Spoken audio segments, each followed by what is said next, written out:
Hello बच्चों, good morning. कैसे हैं आप सभी? आई विश आप सभी बहुत अच्छे हैं।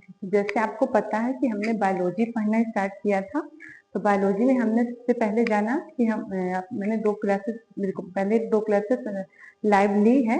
उसमें मैंने बायोलॉजी पढ़ाना शुरू किया था। तो बायोलॉजी में हमने पहले क्लास में जाना कि सजीवों में कौन कौन से ऐसे कैरेक्टर होते हैं जिनको हम सजीवों को निर्जीवों की से अलग श्रेणी में रखते हैं। ठीक है, उसमें हमने लगभग 8 9 10 कैरेक्टर समझे थे, जो ऐसे कैरेक्टर थे जिससे हम ये समझ पा रहे थे कि कौन कौन से ऐसे कैरेक्टर हैं जो सजीवों में होते हैं और निर्जीवों में नहीं होते। जैसे कि पहला कैरेक्टर उसमें था कोशिकीय संगठन। सजीवों में कोशिकीय संगठन होता है, निर्जीवों में कोशिकीय संगठन नहीं होता। दूसरा उसमें लगता था मेटाबॉलिज्म की प्रोसेस, जो सजीवों में होती है, निर्जीवों में नहीं होती। तीसरा उसमें था प्रोटोप्लाज्म। सजीवों में सेल होता है, सेल के अंदर प्रोटोप्लाज्म होता है और प्रोटोप्लाज्म के अंदर ठोस और तरल पदार्थ। ये मैंने सारा डिटेल से पढ़ाया है। जिसने भी पिछली क्लासेस नहीं देखी हो, जाकर मेरे चैनल में विजिट करके पिछली क्लासेस देख सकता है। ठीक है, फिर चौथा कैरेक्टर उसमें होता है उत्सर्जन, और पांचवा कैरेक्टर जो सजीवों में होता है पोषण, छठवां होता है अनुकूलन, और सातवां होता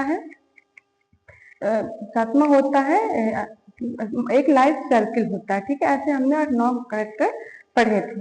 उसके बाद हमने पोषण चैप्टर पढ़ना शुरू किया था। जिस पोषण को हमने जाना है कि हम अपने सजीव को काम करने के सजीव के सारी इस जगत में जो कुछ भी काम कर रहा है उसको काम करने के लिए क्या चाहिए। फिजिक्स में हमने पढ़ा है कि हमको काम करने के लिए ऊर्जा चाहिए।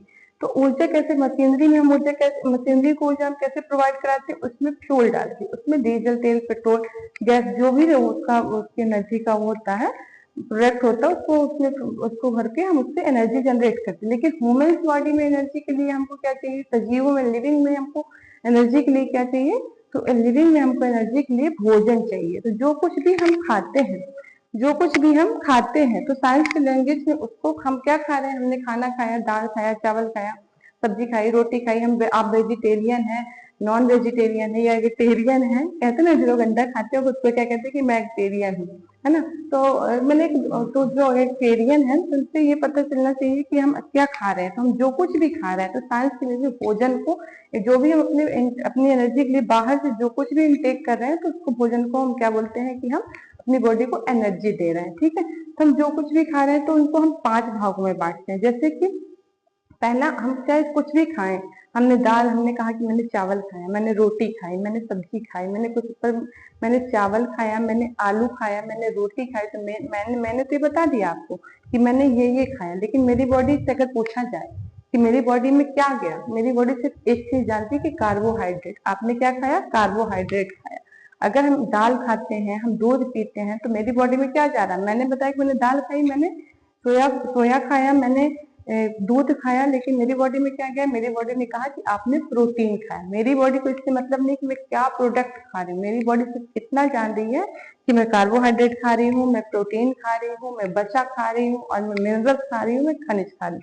ये भी हम पढ़ चुके हैं। हमने पढ़ा, फिर हमने इनको हमने इनको जो लार्ज अमाउंट में हम खाते हैं, जो ज्यादा मात्रा में हम खाते हैं, उसको हम बोलते हैं मैक्रो। और जो कम मात्रा में खाते, ट्रेस अमाउंट में खाते, उसको हम बोलते हैं माइक्रो। तो जो ज्यादा मात्रा में हम खाते हैं उसको हम बोलते हैं माइक्रो। जैसे कि कार्बोहाइड्रेट हम ज्यादा मात्रा में खाते हैं, प्रोटीन हम ज्यादा मात्रा में खाते हैं, और वसा हम ज्यादा मात्रा में खाते हैं।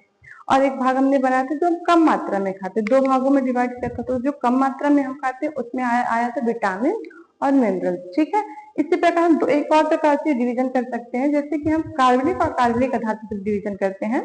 तो कार्बनिक के अंतर्गत कार्बोहाइड्रेट आता है, प्रोटीन आता है, वसा आता है, विटामिन भी कार्बनिक में आ जाता है, अकार्बनिक में खनिज आता है। ठीक है, आई विश यहाँ तक आपको क्लास याद होगी, और अगर नहीं याद है तो आप प्लीज मेरे चैनल पे विजिट करें और पुरानी क्लासों को अच्छे से देखें।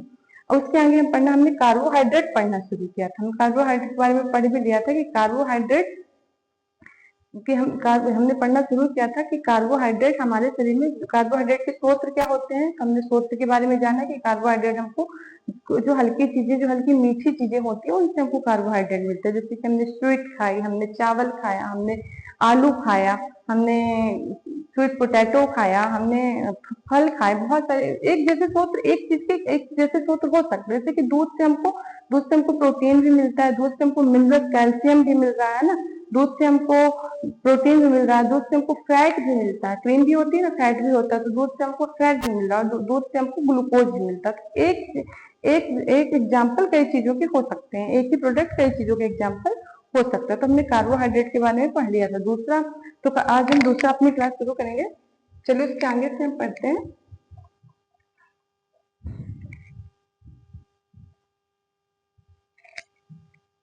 तो हमने समझा था कि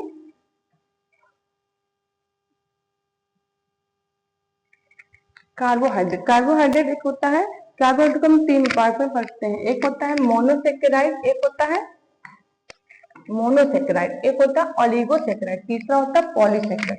मोनोसेकेराइड वो सेकेराइड है जिसमें कार्बन के यौगिक 1 से 7 तक आते हैं। क्या आते हैं? 1 से 7 तक ही कार्बन आएंगे। और मोनोसेकेराइड में, सॉरी, मोनोसेकेराइड में मोनो का मतलब होता है एक, मोनो का मतलब होता है एक, जिसमें एक ही कार्बोहाइड्रेट हो, एक ही ग्लूकोज हो, ग्लूकोज का एक ही अणु हो, उसका ये सबसे सरल फॉर्म होता है। क्या होता है? सरल, जट सरल।